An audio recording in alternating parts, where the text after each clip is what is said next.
정부가 온라인 종교활동 지원을 연장하며 데이터 제공폭을 2배로 늘렸습니다. 하지만 현장에선 그 효과가 미미하다는 평가입니다. 코로나19 방역 조치가 강화되면서 주요 교단의 새해 첫 공식 일정이 예년과 달리 대폭 축소되거나 취소됐습니다. 양부모의 지속적인 학대로 태어난 지 16개월 만에 숨진 정인이 사건이 알려지면서 추모와 함께 아동학대 대책을 마련해야 한다는 요구가 잇따르고 있습니다. 비대면 예배에 어려움을 겪고 있는 작은 교회들을 위해 온라인 예배 영상 제작을 돕는 캠페인이 마련됐습니다.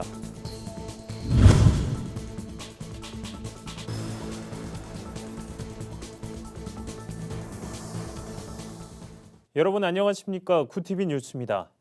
새해가 됐지만 신규 확진자가 하루 평균 1,000명을 웃도는 상황이 지속되면서 현장 예배를 재개하기까지는 시간이 더 필요해 보입니다. 정부도 특별 방역 조치와 함께 온라인 종교활동 지원 기간을 연장하며 온라인 예배 지원에 나서겠다 했지만 현장의 반응은 엇갈리고 있습니다. 차진환 기자의 보도입니다. 정부는 지난해 4월부터 200인 이하 중소 종교단체를 대상으로 신청자에 한해 이동통신 데이터를 제공하고 있습니다. 온라인 종교활동을 돕기 위해서입니다. 지난달 종료 예정이었지만 특별 방역 조치와 함께 지원 사업 기간을 오는 2월까지 연장했습니다. 제공 데이터 양도 월 50GB에서 100GB로 늘렸습니다. 더 깨끗한 선명한 화질로 보내고 하는 수요도 있을 수 있기 때문에 좀 그 데이터 양을 늘렸습니다. 예. 하지만 한국교회 전체 규모를 볼 때 실제 도움을 받는 교회는 많지 않다는 게 공통된 의견입니다. 실제로 모든 종교를 대상으로 하는 이번 사업 신청은 교회를 포함해 지난해 말 기준 4,834건입니다. 한국교회 총연합에 따르면 국내 교회 수는 약 6만, 이 가운데 성도 200명 이하의 중소교회는 약 80%인 4만 8천여 곳인 점을 감안하면 정부 지원을 신청한 교회는 10곳 중 1곳에 불과한 셈입니다. 와이파이 없고 인터넷 안 깔려 있고 이런 데들을 생각해서 아마 그렇게 한 것 같고 실제로 그거 쓰시는 분들이 있긴 있더라고요. 대부분의 교회는 이미 인터넷이 설치돼 있어 지원 효과가 미미하다는 겁니다. 오히려 카메라나 마이크와 같은 기기 지원이 필요하다는 목소리도 나옵니다. 하지만 올해 정부 예산으론 불가능해 추가 지원에는 논의가 필요하다는 입장입니다. 지금 데이터 지원하는 것도 정부 예산으로 하고 있는 게 아니라 통신사가 자발적으로 참여해서 이렇게 지원이 되고 있는 부분이어서 장기 지원은까지는 고려를 좀 하기가 어려운 그런 상황이었습니다. 코로나 사태가 장기화되는 한 온라인 예배가 불가피한 상황.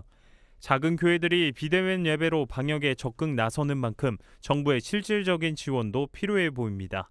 구티비 뉴스 차진환입니다. 한 해의 시작을 알리는 교단들의 신년 할애회 풍경도 올해는 코로나19로 크게 바뀌었습니다.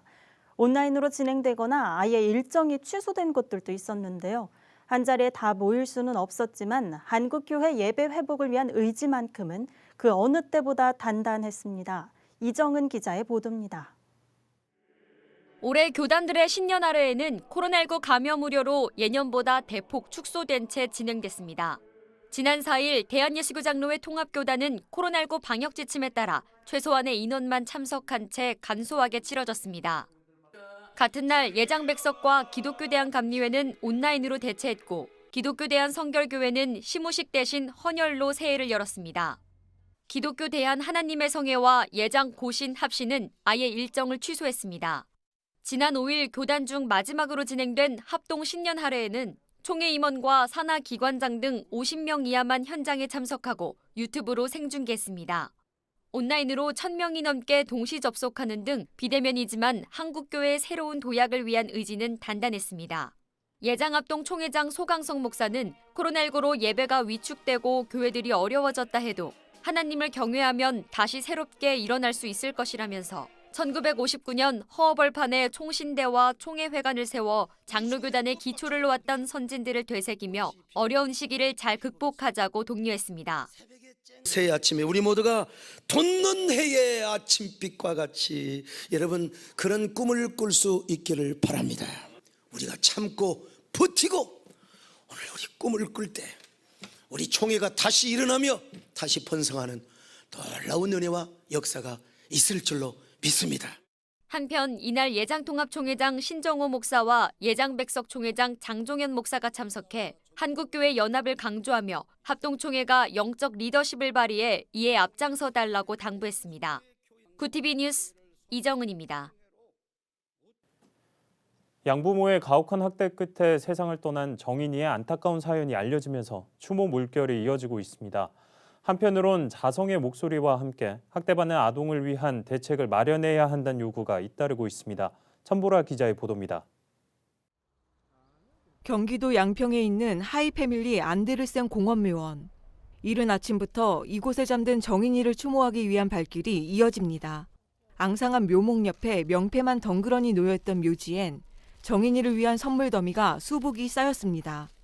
아이는 이미 떠나서 해줄 것은 없지만 그래도 아이를 잊지 말아야겠다라는 그런 마음으로 제가 찾아왔습니다. 정말 오랫동안 잊지 않으려는 마음을 갖고 있어요. 네, 정인아 미안해, 잊지 않을게.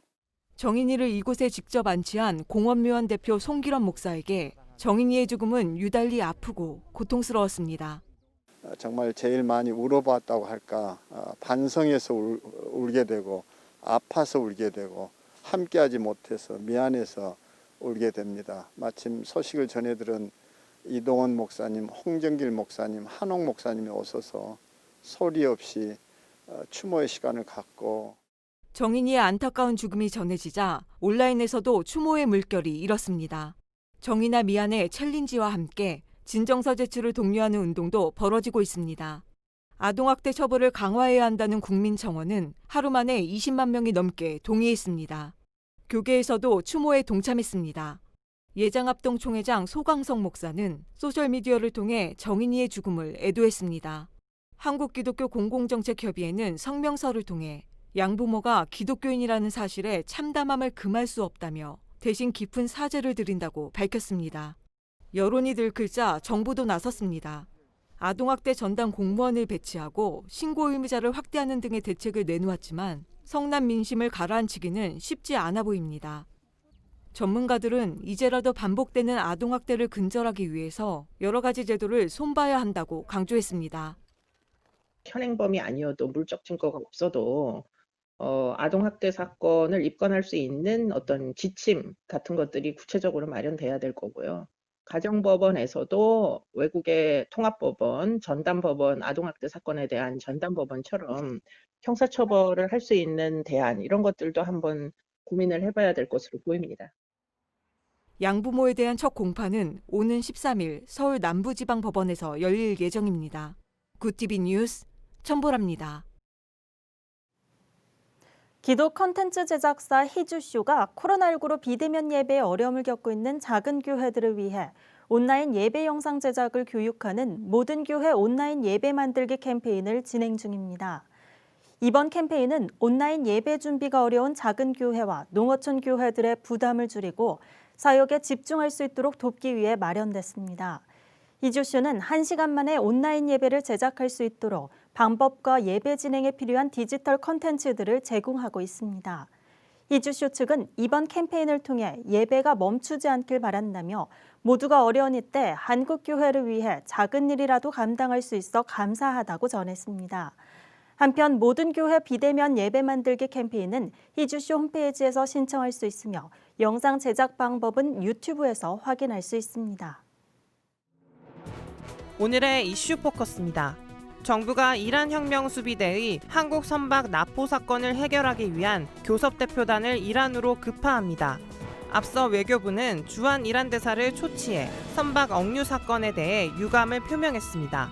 대표단과 별개로 최종건 외교부 1차관도 오는 10일부터 2박 3일 일정으로 이란을 방문합니다. 선박 억류 사건 발생 전부터 한국 내 은행에 동결된 이란 중앙은행 자금 문제를 논의하기 위해 방문이 추진됐었는데 이 자리에서도 선박 억류 문제가 논의될 것으로 보입니다. 코스피 지수가 사상 처음 3,000선을 넘어섰습니다. 코스피는 6일 개장 직후인 오전 9시 2분, 전날보다 10.72포인트, 0.36% 오른 3,001.29를 기록하며 장중 3,000선을 돌파했습니다. 코스피가 3,000선을 넘어선 건 1956년 유가증권 시장 출범 이후 처음이자 2007년 7월 25일 2,000을 처음 돌파한 이후 약 13년 5개월 만입니다. 앞서 지난달 24일 처음 2,800을 넘었고 그제 2,900을 돌파한 후 이틀 만에 3,000선마저 넘어섰습니다.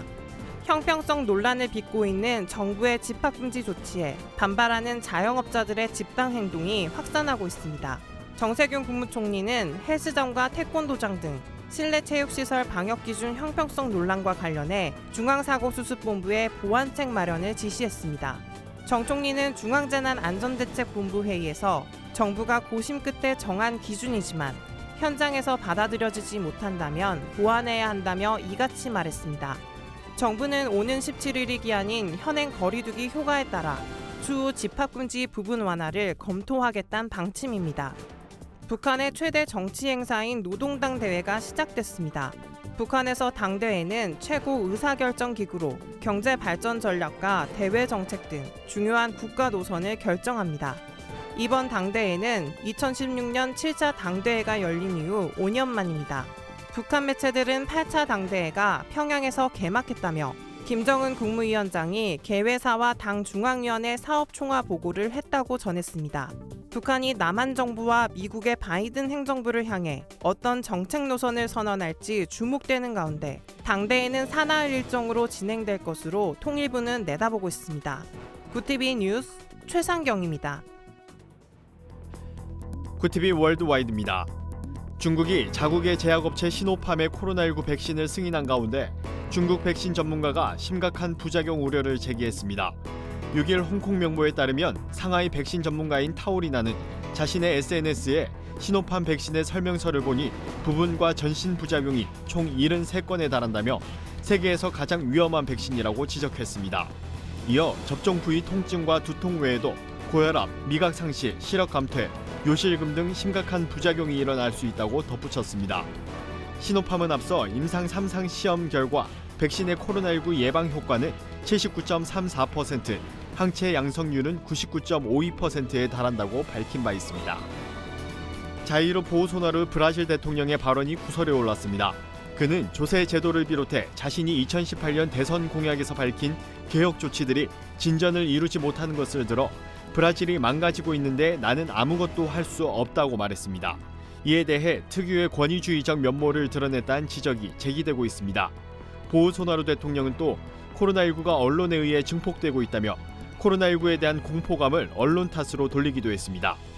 정치 전문가들은 대통령이 브라질 국민에게 나쁜 뉴스를 전했다며 국정 운영 능력이 없으면 스스로 물러나라고 지적했습니다. 어린 새아들이 지켜보는 가운데 흑인 아빠의 등 뒤에서 총격을 가한 미국의 백인 경찰관이 면죄부를 받아 논란이 되고 있습니다. 러스틴 셰스키 등 경찰관 3명은 가정폭력이 발생했다는 신고를 받고 출동해 체포에 불응하던 흑인 남성 제이컵 블레이크에게 총격을 가했습니다. 이로 인해 블레이크는 하반신 불수가 됐지만 위스콘신주 마이클 그레벌리 지방검사장은 블레이크가 흉기를 버리라는 경찰의 지시에 따르지 않았기 때문에 경관들에게 자기 방어 권리가 있었다며 해당 경찰을 불기소 처분했습니다. 이 사건으로 경찰의 과잉 진압에 항의하는 시위가 다시 격화할 전망입니다. 미국 최고 권위의 음악상인 그래미 시상식이 코로나19 확산 여파로 연기됐습니다. 그래미를 주관하는 미국 레코딩 아카데미는 오는 31일 열릴 예정이었던 제63회 시상식을 3월로 연기했다고 밝혔습니다. 이번 시상식 일정은 방탄소년단이 최초로 그래미 트로피를 수상할 가능성이 점쳐지고 있어 국내에서도 큰 관심을 보이고 있는데요. 레코딩 아카데미는 당초 소규모 관객이 참여하는 야외 시상식을 계획했지만 행사가 열리는 로스앤젤레스에서 코로나가 급격히 확산함에 따라 시상식 연기를 결정했습니다. 현재 LA는 코로나 누적 확진자가 82만 명을 넘어서고 있습니다. 구티비 뉴스 오현근입니다.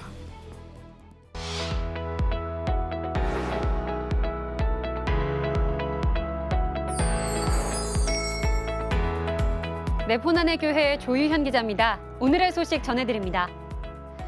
지난 8월에 무려 31만 명의 구독자를 보유하고 있는 기독 유튜버 비글 부부가 10억 원 규모의 해피크로스 재단을 설립했는데요. 이달 안에 재단 사업이 본격적으로 시작될 전망입니다. 비글 부부는 앞으로 재단을 통해 자선 활동을 더 전문적이고 효율적으로 확대할 계획입니다. 사회 곳곳에 어려운 이웃을 지원하는 기관과 개인을 발굴해 지속적인 활동이 가능하도록 후원도 이어갈 예정입니다. 재단 운영은 메디퓨처스와 함께 하는데요. 메디퓨처스는 초음파 기술을 바탕으로 설립된 바이오 메디컬 기업으로 지역 위기 가정을 돕는 적십자, 씀씀이가 바른 기업 등에도 참여하고 있습니다. 비글 부부 하준맘은 주변에 어려운 이들이 많은 시기인 것 같아 재단 일을 앞당기고 있다며 운영이 쉽지 않지만 잘 해낼 수 있도록 응원 부탁드린다고 전했습니다. 새해가 밝은 지 벌써 며칠이 지났습니다. 다들 새해 다짐은 잘 지키고 계신가요? 매년 이맘때쯤이면 많이들 시작하는 게 있죠. 바로 성경 통독입니다. 하지만 또 얼마 지나지 않아 금방 포기해버리곤 하는데요. 그래서 성경 통독 완주를 도울 만한 책을 가져와 봤습니다. 최근 출간된 책 바이블 트래킹입니다. 테이블 처치의 김성규 담임 목사가 쓴 이 책은 15주면 창세기부터 요한계시록까지 읽을 수 있게 돕습니다. 성경을 하나의 산맥으로 보고 종주하는 콘셉트의 이 책은 한 주 동안 트래킹할 성경 본문에 대한 배경 설명부터 성경 인물과의 캠핑을 즐기는 구간까지 통독을 지루하지 않게 이끌어갑니다. 김성규 목사는 예수 그리스도와 함께하는 여행으로 초대하고 싶다며 완주하지 못해도 괜찮으니 언제든 성경이라는 산을 찾고 또 즐기는 산 사람이 되길 바란다고 전했습니다. 오늘의 소식은 여기까지입니다. 시청자 여러분의 다양한 소식들 계속해서 구TV에 전해주세요. 이상 네포난의 교회였습니다. 글로벌 선교 방송단과 함께하는 교계 소식을 김민주 기자가 보도합니다. 한국세계선교협의회가 오는 12일 사상 처음으로 비대면 온라인 정기총회를 열고 신임 사무총장을 선출합니다. KWMA 신임 사무총장에는 예장합동 GMS 순회 선교사인 강대흥 선교사와 예장고신 KPM 본부장을 역임한 김종국 선교사가 후보로 올랐습니다. KWMA는 이사와 회원단체 대표 170여 명이 온라인 투표에 참여해 신임 사무총장을 선출하게 된다고 설명했습니다. 초급 군 간부를 대상으로 진행된 온라인 포럼에 한국교회가 이단으로 규정한 기쁜 소식 선교회 유관단체 관계자가 강사로 나와 논란이 되고 있습니다. 이단 전문 매체인 현대종교에 따르면 전남과학대 특전 부사관과가 연 포럼에서 국제청소년연합 측 인사가 강사로 나왔습니다. 현대종교는 이단이 공공기관이나 학교와 연결고리를 맺어 공신력을 확보하는 걸로 보인다고 우려했습니다. 기동문화선교회 사단법인 신바람이 코로나19로 힘들어하는 성도들을 위한 비대면 힐링 프로그램으로 전국을 순회합니다. 이번 프로그램은 온라인 집회 형식으로 기동문화선교회에 소속된 강사들의 부흥회, 찬양사역자나 크리스천 연예인들의 간증과 찬양 콘서트로 구성됩니다. 2004년 설립된 기동문화선교회는 매년 전도 부흥회, 각종 축제 등 다양한 집회와 세미나를 개최하고 있습니다. 구TV 뉴스 김민주입니다. 양부모의 지속적인 폭행으로 태어난 지 16개월 만에 사망한 정인이 사건 이후 학대받는 아이들을 돕기 위한 움직임이 일고 있습니다. 온 오프라인에서 추모 물결이 이어지는데요. 8일 국회에선 아동학대 예방과 처벌을 강화하는 내용의 법안이 처리될 예정인데요. 제2, 제3의 정인이가 나오지 않도록 지속적인 관심이 필요해 보입니다. 네, 이상으로 뉴스를 마칩니다. 오늘도 함께해 주신 여러분 고맙습니다.